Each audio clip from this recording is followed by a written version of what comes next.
నమస్కారం A1 Telugu first news TV వార్తలకు స్వాగతం. ముందుగా వార్తల్లోని ముఖ్యాంశాలు. భారత్ ఇటలీ మధ్య వ్యూహాత్మక ఒప్పందాలతో కొత్త అధ్యాయం. మోదీ మెలోని భేటీతో ద్వైపాక్షిక సంబంధాల్లో కొత్త దశ. సాంకేతిక రంగాల్లో భాగస్వామ్యంపై కీలక ప్రకటన చేసిన మోదీ. భారత్ ఇటలీ ఒప్పందాలతో కొత్త అవకాశాలపై ఆశలు పెంపు. కుల గణనపై సుప్రీం తీర్పు చారిత్రాత్మకమన్న వీహెచ్. బీసీల అభివృద్ధికి కులాల లెక్కలు కీలకమన్న హనుమంతరావు. కుల గణనకు గ్రీన్ సిగ్నల్ స్వాగతించిన వి హనుమంతరావు.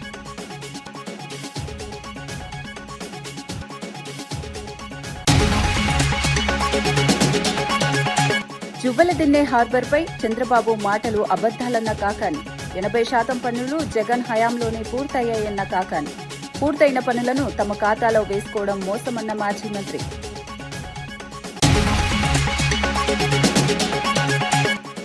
అత్తాపూర్ కిడ్నాప్ కేసులో ట్విస్ట్. యువతి ఇంట్లో సురక్షితం. కిడ్నాప్ అనుకున్న కేసులో అసలు నిజం బయటపెట్టిన పోలీసులు. ఫోన్పే ట్రాన్సాక్షన్తో యువతి ఆచూకీ కనిపెట్టిన పోలీసులు. కిడ్నాప్ డ్రామాగా మారిన అత్తాపూర్ కేసులో కొత్త కేసు. ప్రజల కోసమే జనసేన పని అన్న నాదెండ్ల మనోహర్ వ్యాఖ్య. ఇతరులపై మాట్లాడాల్సిన అవసరం లేదన్న మంత్రి మనోహర్. నాగేశ్వర్ వ్యాఖ్యలు అవాస్తవం అంటూ మండిపడ్డ నాదెండ్ల. ప్రజా సమస్యల పరిష్కారమే లక్ష్యమన్న జనసేన కీలక వ్యాఖ్య.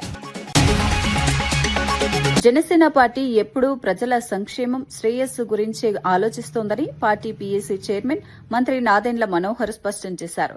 ఇతర పార్టీలు లేదా వ్యక్తుల గురించి మాట్లాడాల్సిన అవసరం తమకు లేదన్నారు.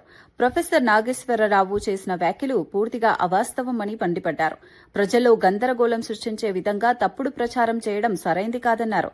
ప్రజా సమస్యల పరిష్కారమే జనసేన ప్రధాన లక్ష్యమని చెప్పారు. విమర్శలతో సమయం వృధా చేయకుండా అభివృద్ది కార్యక్రమాలపై దృష్టి సారిస్తున్నామని వెల్లడించారు. రాజకీయంగా ఎవరినీ లక్ష్యంగా చేసుకోవడం తమ విధానం కాదన్నారు. ప్రజల కోసం పనిచేయడమే తమ బాధ్యతగా భావిస్తున్నామని, వాస్తవాలను వక్రీకరించే వ్యాఖ్యలను వెంటనే ఉపసంహరించుకోవాలని నాదెండ్ల మనోహర్ డిమాండ్ చేశారు.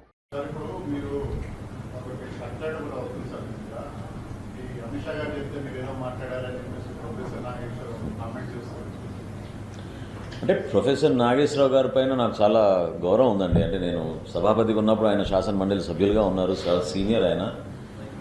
ఎందుకు ఆ విధంగా మాట్లాడారో మన నాకు తెలియదు, ఎవరు మాట్లాడారో కూడా తెలియదు. అది పూర్తిగా అవాస్తవం.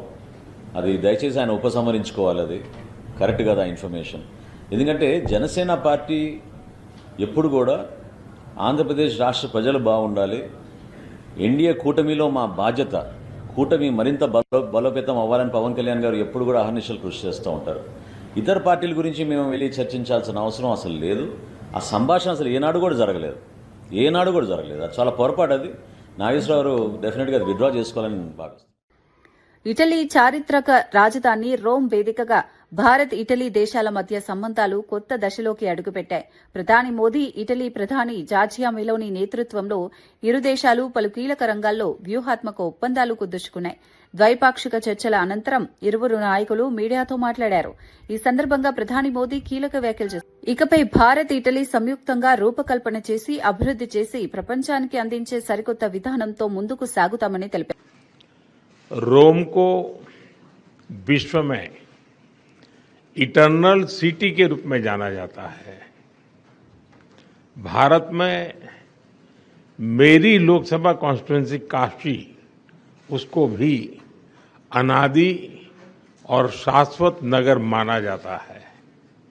जब दो सभ्यताएं मिलती हैं तो बातचीत केवल एजेंडा तक सीमित नहीं होती. इसमें इतिहास की गहराई, भविष्य की दृष्टि और मित्रता की सहजता तीनों साथ दिखाई देते हैं.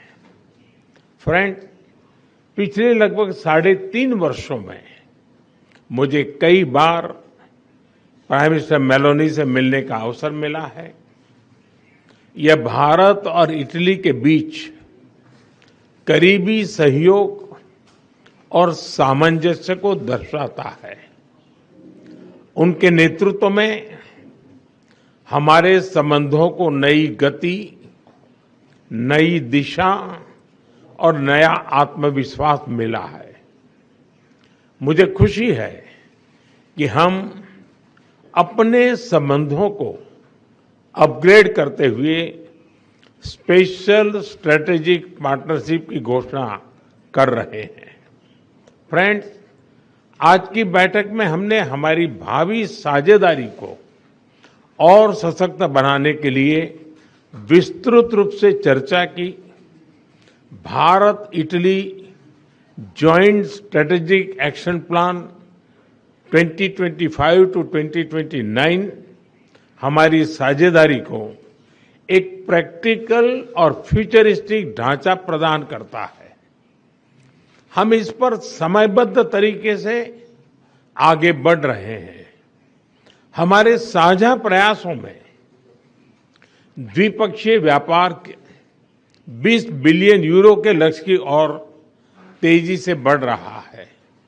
भारत में मौजूद 800 से अधिक వరంగల్ భద్రకాళి అమ్మవారిని మంత్రి కొండా సురేఖ దర్శించుకుని ప్రత్యేక పూజలు నిర్వహించారు. అనంతరం సరస్వతి అంత్య పుష్కరాల ఏర్పాట్లపై కీలక వివరాలు వెల్లడించారు. పుష్కరాలకు సంబంధించిన అన్ని ఏర్పాట్లు పూర్తయ్యాయని చెప్పారు. ప్రభుత్వం ఈ మహోత్సవాల కోసం 200 కోట్లకు పైగా నిధులు కేటాయించిందన్నారు. 10 రోజుల పాటు జరిగే ఈ ఉత్సవాల్లో 10 మంది పీఠాధిపతులు పాల్గొంటారని తెలిపారు. భక్తులకు ఎలాంటి ఇబ్బందులు లేకుండా అన్ని సౌకర్యాలు కల్పించేందుకు ప్రత్యేక చర్యలు తీసుకున్నామన్నారు. రవాణా, తాగునీరు, వైద్య సేవలు, భద్రత వంటి అంశాలపై ప్రత్యేక దృష్టి పెట్టామని చెప్పారు. భారీగా భక్తులు తరలివచ్చే అవకాశం ఉన్నందున అధికారులు అప్రమత్తంగా పనిచేస్తున్నారని వెల్లడించారు.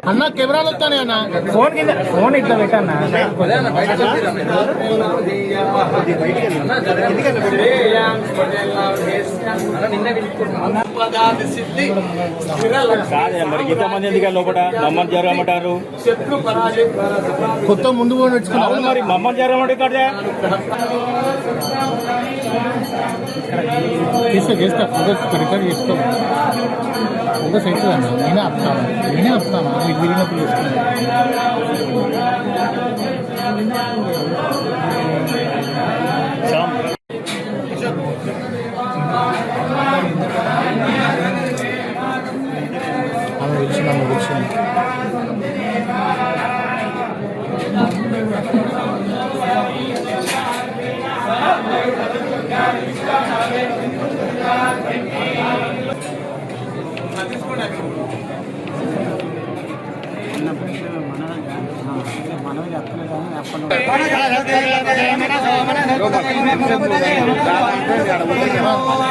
బయటకు అది మనమే చూసుకుంటాం.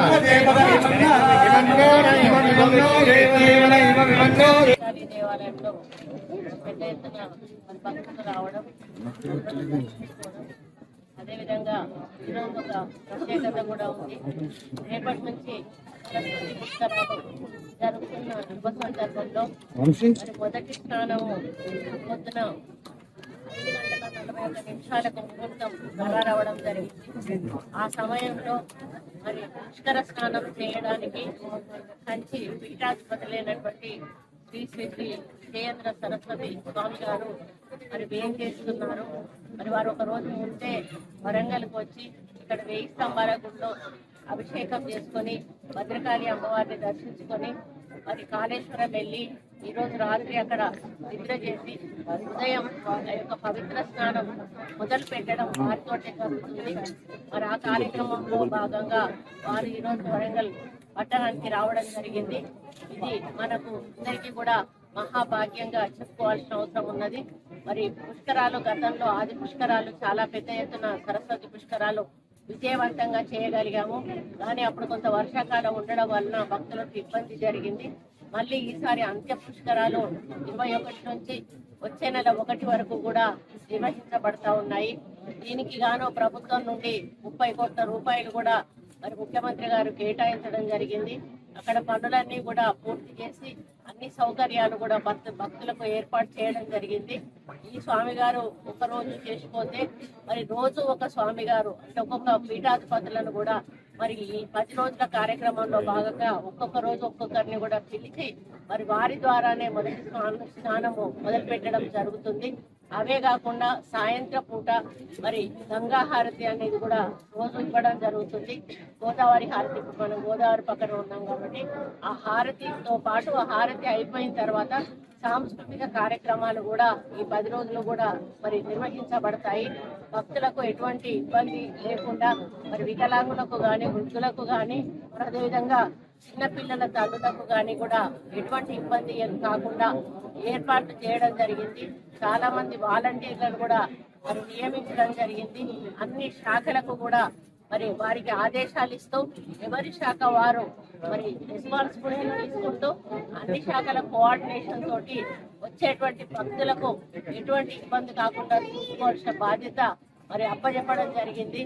మరి గతంలో జరిగిన మరి ఆది పుష్కరాలలో భాగంగా ఏ విధంగానైతే మరి మేము సేవలు అందించామో ఈ అంత్య పుష్కరాలలో కూడా అదే పెద్ద ఎత్తున సేవలు అందించడం జరుగుతూ ఉంది. అత్తాపూర్ కిడ్నాప్ కేసులో ఊహించని మలుపు చోటు చేసుకుంది. కిడ్నాప్ అయినట్లు భావించిన యువతి ఎలాంటి ప్రమాదంలో లేదని పోలీసులు నిర్ధారించారు. మలక్పేటలోని తన ఇంట్లోనే ఆమె సురక్షితంగా ఉన్నట్లు గుర్తించారు. రత్నదీప్ సూపర్ మార్కెట్లో జరిగిన ఫోన్పే ట్రాన్సాక్షన్ ఆధారంగా పోలీసులు యువతి ఆచూకీని గుర్తించారు. విచారణను వేగవంతం చేసిన అధికారులు సీసీటీవీ ఫుటేజ్, ఫోన్ లొకేషన్ ఆధారంగా పూర్తి వివరాలు సేకరించారు. ఈ ఘటనపై అనేక అనుమానాలు వ్యక్తమైన నేపథ్యంలో రాజేంద్రనగర్ జోన్ డీసీపీ శ్రీనివాస్ కీలక విషయాలు వెల్లడించారు. యువతిని ఎవరూ కిడ్నాప్ చేయలేదని, కారులో తీసుకెళ్లింది ఆమె స్నేహితులేనని స్పష్టం చేశారు. దీంతో కిడ్నాప్ కథనంగా ప్రచారం జరిగిన ఈ వ్యవహారం చివరికి డ్రామాగా మారింది. ఘటనపై పోలీసులు మరింత విచారణ కొనసాగిస్తూ పూర్తి వివరాలు సేకరిస్తున్నారు. ప్రకారం ఒక ఇనిషియల్ గా ఒక కేసు రిజిస్టర్ చేయడం, అదే విధంగా దాని తర్వాత ఇన్వెస్టిగేషన్ స్టార్ట్ చేస్తాము. సో ఈ రోజు మధ్యాహ్నం ఎవరైతే విక్టిమ్ ఉన్నారో ఆ విక్టిమ్ ని వారి సొంత ఇంట్లో మా టీమ్స్ వెళ్ళి ఆ విక్టిమ్ ని అక్కడ ట్రేస్ చేసుకోవడం జరిగింది. సో ఫర్దర్ గా ఆమె స్టేట్మెంట్ కూడా మేము రికార్డ్ చేసుకున్నాము. అదే విధంగా వాళ్ళు ఎవరైతే వచ్చి అమ్మాయిని తీసుకెళ్లారో ఆమె స్టేట్మెంట్ బేస్ చేసుకొని ఫర్దర్ యాక్షన్ దానిపైన ఉంటుంది. సో విత్ ఇన్ ది వాళ్ళ సేమ్ ఏదైతే ఫ్రెండ్స్ అండ్ వాళ్ళ పరిచయస్తున్నారో వాళ్ళందరని ఆమె చెప్తా ఉంది. ఇంకా ఫర్దర్ గా ఆమె స్టేట్మెంట్ రికార్డ్ అయిన తర్వాత the next further of action దానిపైన ఆధారపడి ఉంది. సెక్యూరిటీ ఫిర్యాదులో సెక్యూరిటీ దాంట్లో వాళ్ళే కంప్లైనెంట్ ఆ జాయ్ హాస్పిటల్ వాళ్ళే ఉన్నారు. ఆ కంప్లైనెంట్ లో పిటిషన్ లో ప్రాపర్ గా అది మెన్షన్ చేస్తుంది.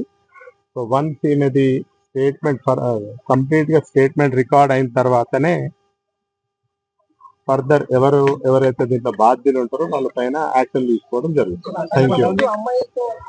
కూడా ఇంకా మేము ఇన్వెస్టిగేషన్ లో భాగం అది. సో ఇప్పుడే వాళ్ళు ఇక్కడ మా పోలీసుల దగ్గరికి రావడం ఒక హాఫ్ అన్ అవర్ బ్యాక్ వచ్చింది కాబట్టి సో ఐఓ అండ్ వాళ్ళ టీమ్ ఆ స్టేట్మెంట్స్ అన్ని రికార్డ్ చేస్తా ఉన్నారు. స్టేట్మెంట్స్ రికార్డ్ అయిన తర్వాతనే ఏదన్నా ఇంకా మేము రివీల్ చేయొచ్చు. అందరు కూడా ఒకరికొకరు పరిచయం ఉన్న వాళ్ళు. సో దీంట్లో కిడ్నాప్ అనేది కానీ అబ్డక్షన్ కానీ ఎలాంటిది లేదని ఇప్పుడు తెలుస్తాం. అంటే ఇంకా నేను మీకు మళ్ళీ కూడా సెకండ్ టైం కూడా రిపీట్ చేస్తాను. ఇంక ఇన్వెస్టిగేషన్ ఫర్దర్ ఇంకా చేయాల్సి ఉంది. సో అన్ని కూడా అన్ని యాంగిల్స్ లో దాన్ని వెరిఫై చేసిన తర్వాత కన్క్లూజన్ ఫ్రెండ్షిప్ అండ్ వాళ్ళందరికి పరిచయం ఉందనే ఇప్పటి వరకు మాకు తేలింది. సో అమ్మాయికి ఎక్కడ కూడా ఎవరు కూడా కిడ్నాప్ కానీ అప్డేట్ కానీ ఆర్ ఎలాంటి ఎవరు కూడా ఈమె పైన ఎలాంటి మిస్బిహేవ్ చేసినట్టు ఎక్కడ కూడా దాఖలాలు. ఇంకా మేము సర్టిఫికేట్స్ కానీ ఏమి కూడా మేము తీసుకోలేము. అమ్మాయి ఏజ్ కూడా మేము ఇంకా అడగలేము. సో మాక్సిమం ఆమె మేజర్ అయ్యే ఉండొచ్చు అని అనుకుంటున్నాం. ఏం జరుగుతుంది జస్ట్ ఇనిషియల్ స్టేజ్ లో ఉన్నాం ఇది. సో ఫర్దర్ గా we want some time. Thank you. Right, thank you. తమ ప్రాంతంలో కేంద్ర విద్యాలయం ఇంటిగ్రేటెడ్ స్కూల్ ఏర్పాటు కోసం ప్రభుత్వం కీలక నిర్ణయం తీసుకుందని ఎమ్మెల్యే అడ్లూరి లక్ష్మణ్ తెలిపారు. గతంలో రైతుల ప్రయోగాల కోసం వినియోగించిన విలువైన ప్రభుత్వ భూమిని విద్యాసంస్థల ఏర్పాటుకు కేటాయించేలా ప్రభుత్వం చర్యలు చేపట్టిందన్నారు. సీఎం రేవంత్ రెడ్డి, మంత్రి ఉత్తమ్ కుమార్ రెడ్డిలు ప్రత్యేక జీవో జారీ చేసి నిబంధనల్లో సడలింపులు తీసుకొచ్చారని వెల్లడించారు. భవిష్యత్ తరాలకు నాణ్యమైన విద్య అందించడమే ప్రభుత్వ లక్ష్యమన్నారు. విద్యారంగ అభివృద్దికి ప్రభుత్వం ప్రాధాన్యత ఇస్తోందని చెప్పారు.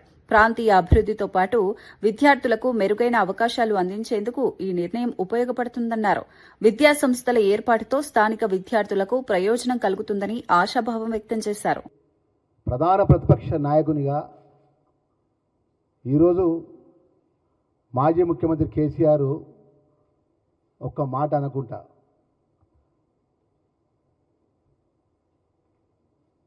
రాష్ట్ర ముఖ్యమంత్రిని పట్టుకొని నోటికి వచ్చేస్తంత మాట్లాడుతున్నావు కదా, మేము ఇక్కడి నుంచి ఇప్పుడు మాట్లాడలేమా? ప్రజలతో ఎన్నుకోబడ్డ ప్రజాస్వామ్య పద్ధతి ద్వారా రాజ్యాంగ నిర్మాత డాక్టర్ బిఆర్ అంబేద్కర్ గారు రాజ్యాంగపరంగా ప్రజల ఓట్ల ద్వారా మనం ఎన్నుకోబడి చట్టసభలో పోయినప్పుడు అంబేద్కర్ గారు ఇచ్చినటువంటి రాజ్యాంగపరంగా ఒక శాసనసభ్యులందరూ కలిసి ఒక ముఖ్యమంత్రిని ఎన్నుకుంటారు. ఒక ముఖ్యమంత్రి కుర్చీని పట్టుకొని వ్యక్తిగతంగా నువ్వు మాట్లాడమనేది ఎంతవరకు సమంజసం అని చెప్పి అంటున్నాం.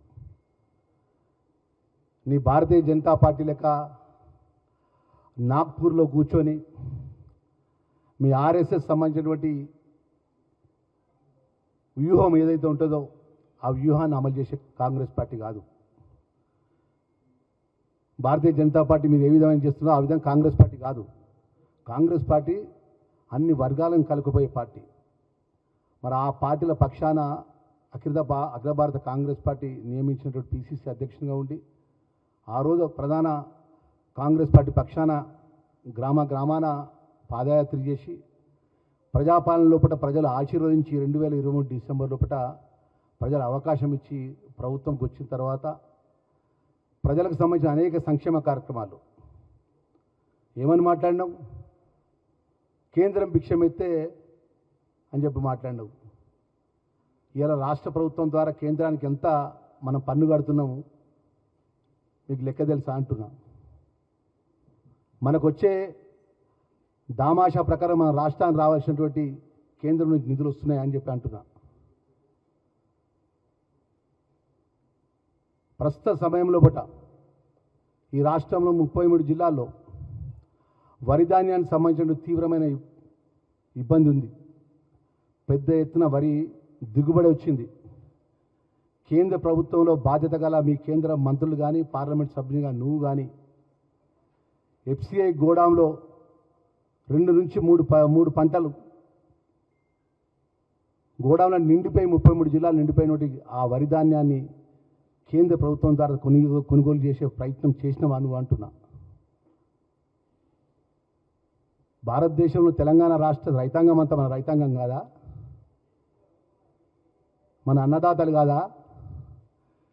పార్లమెంట్ సభ్యునిగా మీరు ఎందుకు కులగణనపై సుప్రీంకోర్టు ఇచ్చిన తీర్పును బీసీ సంక్షేమ సంఘం అధ్యక్షుడు ఎంపీ ఆర్ కృష్ణయ్య చారిత్రాత్మక నిర్ణయంగా అభివర్ణించారు. ఈ తీర్పు కేంద్ర ప్రభుత్వం బీసీల విజయమని పేర్కొన్నారు. వెనుకబడిన వర్గాల అభివృద్ది కోసం కులాల వారి లెక్కలు తప్పనిసరి అని కోర్టు గుర్తించడం కీలకమన్నారు. కేంద్ర ప్రభుత్వ నిర్ణయాన్ని వ్యతిరేకిస్తూ దాఖలైన పిటిషన్లను కొట్టివేయడం సరైన చర్య అని అన్నారు. బీసీలకు రాజకీయ సామాజిక న్యాయం అందించాలంటే ఖచ్చితమైన గణాంకాలు అవసరమని స్పష్టం చేశారు. భవిష్యత్తులో విధానాల రూపకల్పనలో ఈ తీర్పు కీలక పాత్ర పోషిస్తుందన్నారు. ఈ నిర్ణయం ద్వారా వెనుకబడిన వర్గాలకు మరింత ప్రాధాన్యత లభిస్తుందని ఆర్ కృష్ణయ్య ఆశాభావం వ్యక్తం చేశారు.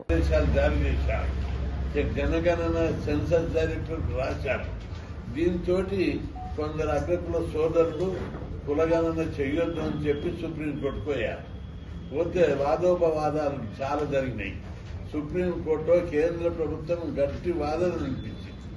కులగణన చేసినట్టయితేనే సమాజంలో ఈ భారతీయ సమాజం కులం పునాదుల మీద నిర్మించబడ్డది. పేదరికము, అవిద్య, ఉద్యోగము, అధికారము, డబ్బు, సంపద, గౌరవం ఇవన్నీ కూడా కులాన్ని బట్టి నిర్ణయించేటటువంటి సమాజం భారతీయ సమాజం. అందుకే ఈ వివక్షతలు, అసమానతలు, సామాజిక ఆర్థిక వివక్షతలు, సామాజిక ఆర్థిక అసమానతలు, రాజకీయ అసమానతలు తొలగిపోవాలంటే తప్పనిసరి ఏ కులాలు వెనుకబడినాయో ఆ కులాలకు మనం ప్రత్యేకమైనటువంటి ప్రాతినిధ్యం కల్పించాలంటే ఆ కులాల లెక్కలు తెలవాలి. ఏ కులం ఎక్కడ వెనుకబడిందో కులాల వారి లెక్కలు తీసినప్పుడే అది తెలుస్తుంది. కరెక్ట్ స్టాటస్ ఫిగర్ తెలుస్తుంది అని చెప్పి సుప్రీంకోర్టులో కేంద్ర ప్రభుత్వం వాదించింది. కేంద్ర ప్రభుత్వ ప్రధాని నరేంద్ర మోదీ ఇటలీ పర్యటనపై కాంగ్రెస్ అగ్రనేత రాహుల్ గాంధీ తీవ్ర స్థాయిలో విమర్శలు చేశారు. ఇటలీ ప్రధాని జార్జియా మెలోనీతో భేటీపై స్పందిస్తూ ఇదంతా దేశ ప్రజలతో ఆడుతున్న పెద్ద ప్రహసనమని ఎద్దేవా చేశారు. దేశంలో ఆర్థిక తుఫాను వస్తోందని హెచ్చరించిన ప్రధాని ఆ మాట చెప్పిన వెంటనే విదేశాలకు వెళ్లారని విమర్శించారు. తన జేబులో మెలోడీ చాక్లెట్ పెట్టుకుని ఇటలీకి వెళ్లి అక్కడ సోషల్ మీడియా కోసం రీల్స్ చేస్తూ కాలక్షేపం చేస్తున్నారని సెటైర్లు వేశారు. దేశంలో నిరుద్యోగం, ఆర్థిక సమస్యలు పెరుగుతున్న సమయంలో ప్రజల సమస్యలు పట్టించుకోకుండా విదేశీ పర్యటనల్లో బిజీగా ఉన్నారని ఆరోపించారు. రాహుల్ వ్యాఖ్యలు ఇప్పుడు జాతీయ రాజకీయాల్లో చర్చనీయాంశంగా कम पेट्रोल का प्रयोग करो, सोना मत खरीदो, इलेक्ट्रिक गाड़ी खरीदो और विदेश में दौरा मत करो। और फिर उसी के एक दिन बाद 3-4 हजार करोड़ रुपए के हवाई जहाज में नरेंद्र मोदी घुसे, इटली की ओर गए, जेब में टॉफी ले गए और वहां की प्राइम मिनिस्टर को उन्होंने मेलोडी टॉफी खिलाई। अब देखिए ये क्या देश की जनता के साथ क्या खिलवाड़ हो रहा है। मतलब देश में पेट्रोल की कमी, गैस की कमी, बिजनेस बंद हो रहे हैं, फैक्ट्रियां बंद हो रही हैं, महंगाई बढ़ती जा रही है, किसानों को खाद नहीं मिलेगी, पूरा का पूरा इंडस्ट्रियल सिस्टम हिलेगा। समय आने वाला है।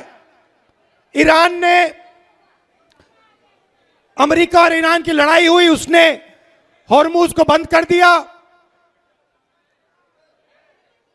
20% तेल मार्केट से हट गया और नरेंद्र मोदी एकदम मेलोनी जी के पास जाते हैं, उनको टॉफी खिलाते हैं और ऐसे रील बनाते हैं। నెల్లూరు జిల్లా జువ్వెలదిన్నె ఫిషింగ్ హార్బర్ వివాదంపై మాజీ మంత్రి కాకాని గోవర్ధన్ రెడ్డి తీవ్ర విమర్శలు చేశారు. కూటమి ప్రభుత్వం ప్రజలను తప్పుదారి పట్టిస్తోందని ఆరోపించారు. ముఖ్యమంత్రి చంద్రబాబు నాయుడు చెప్పేవన్నీ పచ్చి అబద్దాలని మండిపడ్డారు. గత వైఎస్సార్సీపీ ప్రభుత్వ హయాంలో వైఎస్ జగన్మోహన్ రెడ్డి చొరవతో 80% పైగా పనులు పూర్తయ్యాయని తెలిపారు. కనీసం తట్టెడు మట్టి కూడా వేయని వారు ఇప్పుడు తామే పనులు చేశామని చెప్పుకోవడం సిగ్గుచేటన్నారు. అభివృద్ది పనులను రాజకీయంగా ప్రచారం కోసం ఉపయోగించుకోవడం తగదన్నారు. ఇప్పటికే పూర్తయిన పనులను తమ ఖాతాలో వేసుకోవడం ప్రజలను మోసం చేయడమేనని కాకాని తీవ్ర వ్యాఖ్యలు చేశారు. సంబంధించి లేనిపోయి నేను 80% పూర్తి చేశా, 288 కోట్లు తెచ్చా, ₹1 తట్టెడు మట్టి వేశావా? ₹1 ఖర్చు పెట్టకుండా తట్టెడు మట్టి అయినటువంటి నువ్వు 288 కోట్ల రూపాయలు ఖర్చు పెట్టాం, 80% పూర్తి అని చెప్పి ఏమాత్రం సిగ్గు లేకుండా బిడియం లేకుండా మాట్లాడావంటే నిజంగా ఆలోచించారు. జగన్మోహన్ రెడ్డి గారికి చేసినటువంటి పని. జగన్మోహన్ రెడ్డి గారు జువ్వెలదిన్నె ఫిషింగ్ హార్బర్ మత్స్యకారులకు ప్రారంభించింది. జగన్మోహన్ రెడ్డి గారు ఫిషింగ్ హార్బర్ ప్రారంభించాడు ఆ రోజు ఆయన హయాంలో. ఫిష్ ల్యాండింగ్ సెంటర్లు ప్రారంభించాడు ఆయన హయాంలో. మత్స్యకారులందరికీ ఆ రోజు రాష్ట్రం మొత్తం మీద 4 పోర్టులు ఉంటే ఆ ప్రతి 4 ప్రదేశాల్లో 6 పోర్టులు ఉంటే కొత్తగా 4 పోర్టులు అదనంగా తెచ్చాడు. ఆ రోజు ఆయన ముందు 6 పోర్టులు ఉంటే 4 పోర్టులు అదనంగా తీసుకురావడంతో పాటు ఆ 4 పోర్టులతో పాటు కూడా మరొక 10 ఫిషింగ్ హార్బర్లు తీసుకురావాలని చెప్పి 10 ఫిషింగ్ హార్బర్లు శాంక్షన్ చేయించాడు.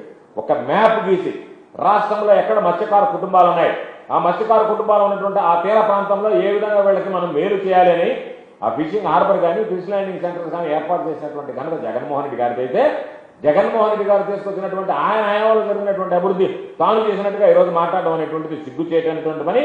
నీకు ఒకవేళ తెలియకపోతే గుర్తు చేసుకో.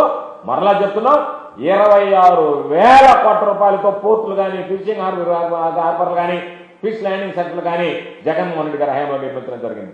ఈరోజు నువ్వు చూస్తే 16,000 కోట్ల రూపాయలతో 4 పోర్టులు జగన్మోహన్ రెడ్డి గారు శ్రీకారం చుట్టాడు.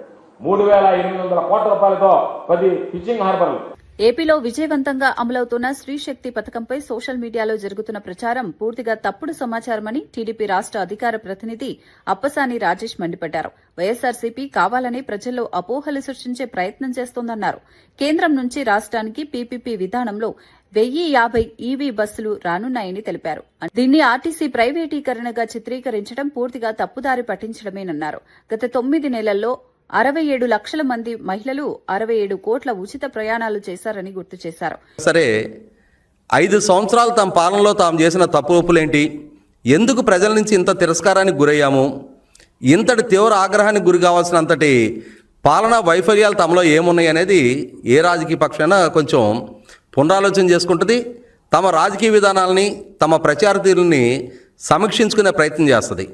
కానీ వైసీపీ పార్టీ 2019 ఎన్నికలకు ముందు ఏ విధానాలను అవలంబిస్తూ వచ్చారో, ఏ దుష్ప్రచారాలు చేస్తూ ఇదే తమ రాజకీయ విధానంగా వాళ్ళు చలామణి చేస్తూ వచ్చారో, 2019 ఎన్నికల ఫలితాలకి ఏది వాళ్ళు సక్సెస్ ఫార్ములాగా ఎంచుకున్నారో అదే విధానాన్ని ఈరోజు కూడా అమలు చేస్తూ ప్రతి సక్సెస్ఫుల్గా నడుస్తున్న పథకానికి కూడా ఏదో ఒక రకమైన వక్రభాష్యాలు చెప్తూ ప్రజల్లో ప్రభుత్వం పట్ల వ్యతిరేకత పెంచగలము అని చెప్పని ఒక దురుద్దేశంతో వాళ్ళు ప్రచారం చేస్తూ ఉన్నారు. ఇందులో భాగంగానే గడిచిన 4-5 రోజులుగా కేంద్ర ప్రభుత్వం ద్వారా ఆంధ్రప్రదేశ్ రాష్ట్రానికి ఒక 1050 ఎలక్ట్రానిక్ అంటే ఈవీ బస్సెస్ అవి అందుబాటులోకి రాబోతున్న నేపథ్యంలో ఈ ఈవీ బస్సులు కేంద్ర ప్రభుత్వం ద్వారా దేశంలోని అన్ని రాష్ట్రాలకి ఏ పాలసీ ప్రకారం అయితే అందిస్తూ ఉన్నారో అదే జనగణనలో కులాల లెక్కింపునకు సుప్రీంకోర్టు గ్రీన్ సిగ్నల్ ఇవ్వడాన్ని తెలంగాణ ప్రభుత్వ సలహాదారు బి హనుమంతరావు స్వాగతించారు. గాంధీ భవన్లో నిర్వహించిన మీడియా సమావేశంలో ఆయన కీలక వ్యాఖ్యలు చేశారు. బీసీల జనాభా లెక్కలు తెలిసినప్పుడే సమగ్ర అభివృద్ది సాధ్యమని సుప్రీంకోర్టు స్పష్టం చేయడం చారిత్రాత్మక నిర్ణయమన్నారు. రాహుల్ గాంధీ గతంలోనే కులగణన ప్రాధాన్యతను గుర్తించారని గుర్తు చేశారు. కేంద్రంలోని బీజేపీ, ఆర్ఎస్ఎస్ బడుగు బలహీన వర్గాలను అణగదొక్కాలని చూస్తున్నాయని ఆరోపించారు. కేంద్ర గెజిట్లో ఓబీసీల ప్రస్తావన లేకుండా అదర్స్ అని పేర్కొనడం అన్యాయమన్నారు. ఉండొద్దని CJI chief justice of India Surya Kant గారు చెప్పడం నా హృదయపూర్వక ధన్యవాదాలు. ఈనాడు నిజంగానే జ్యుడిషియరీ ఉన్నది కాబట్టి అక్కడక్కడ కొన్ని తప్పులు జరిగినా దాన్ని రెక్టిఫై చేసే కార్యక్రమం మా సూర్యకాంత్ గారు తీసుకున్నారు. ఇది 60 కోట్ల జనాభా సంఖ్య. గతంలో బీపీ మండల్ గారు ఏం చెప్పారు, యావత్ భారతదేశంలో కులాలు 3200 అన్నారు. మన రాష్ట్రంలో 136 కులాలు ఉన్నాయి. దీనికి రాహుల్ గాంధీ గారు ఎప్పుడైతే కన్యాకుమారి నుంచి కశ్మీర్ వరకు మ్యారథాన్ పాదయాత్ర చేసి 4500 కిలోమీటర్లు నడిచిన తర్వాత జనం సంగతి తెలుసుకున్నారు, నిరుద్యోగుల సంగతి తెలుసుకున్నాడు, రైతుల సంగతి తెలుసుకున్నాడు, పేదవారి సంగతి తెలుసుకొని అప్పుడు అన్నాడు, నేను ఇప్పటి వరకు ఎస్సీ ఎస్టీలకే అన్యాయం అనుకున్నా, వారికంటే ఎక్కువ బీసీలకు అన్యాయం జరుగుతుందని ఆయన ఒక కాల్ ఇచ్చిండు. We come to the power, will conduct caste wise census. అంతటితో అగలే జితినా ఇస్సేదారి ఉత్తి భాగీదారి అన్నాడు. జితినా తర్వాత ఆయన జితినా ఆబాదీ ఉన్కా హక్ అన్నాడు. వా, అదే ఇవాళ నిర్ణయం అయింది. రాహుల్ గాంధీ గారు ఏ ఆలోచన చేశారో, గతంలో ఇందిరాగాంధీ గారు కూడా వాళ్ళ నానమ్మ ఆ రోజులలో దున్నేవాడికే భూమి, పేదలకు భూ సంస్కరణ అమలు చేసి ఒక్కొక్క దొర దగ్గర 400 ఎకరాలు 500 ఎకరాలు ఉండే, పేదమంది దగ్గర 1 ఎకరం కూడా లేదని ఆలోచన చేసి ఆ రోజులలో భూములు పంచిపెట్టింది మా అమ్మ. 20 అంశాల కార్యక్రమంలో బడుగు బలైన వర్గాలకు న్యాయం చేసింది. అదే కోవలో ఉన్నటువంటి, అదే బ్లడ్ లో ఉన్నటువంటి రాహుల్ గాంధీకి ఒక మంచి ఆలోచన వచ్చింది. కానీ మొన్న జరిగినటువంటి ఏదైతే గజెట్ తీశాడో. ఇవి ఈనాటి వార్తా విశేషాలు. మరో బులెటిన్ లో మళ్ళీ కలుద్దాం. నమస్కారం.